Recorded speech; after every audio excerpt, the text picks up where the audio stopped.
So, hello everyone.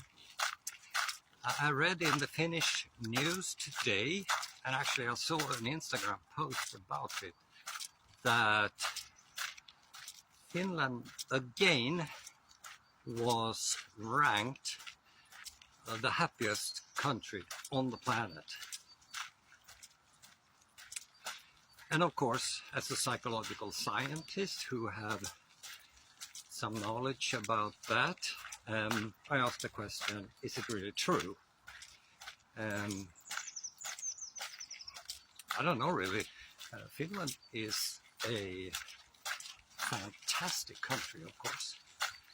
People are very nice, and the living standard is high, and they use the tax money wisely, I think. So for example, in the winter you have skiing tracks everywhere. I mean professional skiing tracks here in Helsingfors. And there is a lot of outdoor gyms. And in the summer, all kids up to 16 years of age, for them they use tax money to serve them lunch every day. I think it's a good thing, and it's really good food as well. Now, this discussion has been going on for a while, and since I arrived to Finland 5.5 years ago, this issue came up, and it was connected to this climate crisis thing and stuff like that. So I dug into it.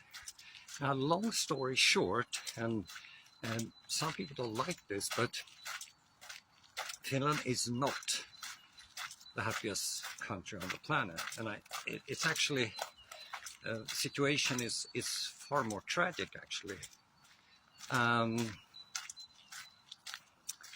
In 2022, in April, a policewoman said to me that Finnish women's relational aggressiveness is one of their biggest problems. Now, relational aggressiveness is a kind of a domestic violence which is described as psychological violence. Now, this is typically a female phenomenon. And what is the consequences? Well, the month after, a director from the Ministry of Education and Culture said that the PISA ranking is false because many Finnish children don't manage reading comprehension and numeracy. Now, numeracy is the key for rational thinking, which is, there's rational thinking can be either instrumental or epistemic, and I can actually do a video about that because it has consequences. I take it now. So if you don't have numeracy, the ability to understand numeracy or these rationalities, it's hard for you to apply entrepreneurial thinking, and also what is known as epistemic vigilance, which is, and metacognitive things. I think that's, I need to make a video about that. But anyway, during the fall, in November 2022, the Finnish Child Commissary said that 20% of the Finnish kids have mental issues. Finnish children and young people born 1997 and later. And this went on, actually.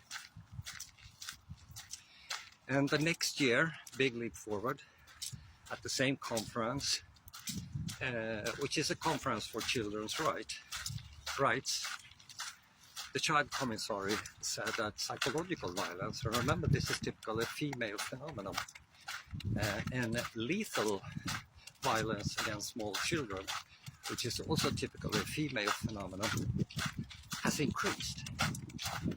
And the host for the conference interjected to say that, because she was interviewing, that 40% of Finnish school children are affected.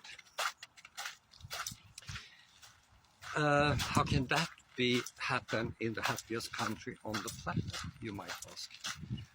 Yeah, I think so. It's a very appropriate question. Now, this spring, I met with former, the Swedish National Bank, the boss of that, and he said something interesting, that Finland's national debt is 74% of the, what do you call it, GNP, gross national product. That's something. And he said in Sweden it's only 17%.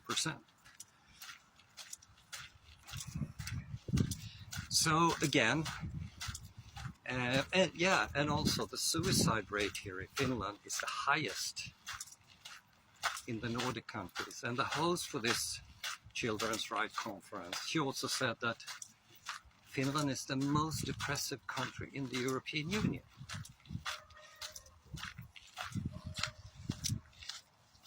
I think claiming that the happiness narrative is just a way of hiding the real problems, because if Finland has those issues, maybe they should start working with them, but before you do that you have to accept them. And there's one more thing actually that I overheard at another conference in early 2023, and it was a researcher from Helsingfors city, and she said that Swedish-speaking Finns have better health than the other language group, which is they speak a Uralic language. And the Swedish-speaking Finns also live longer. Now, historically, Finland was originally Swedish-speaking because Finland was part of the Swedish kingdom for about 700 years, or a little more. As Swedish is still the trading language around the Gulf of Bothnia and the Baltic Sea.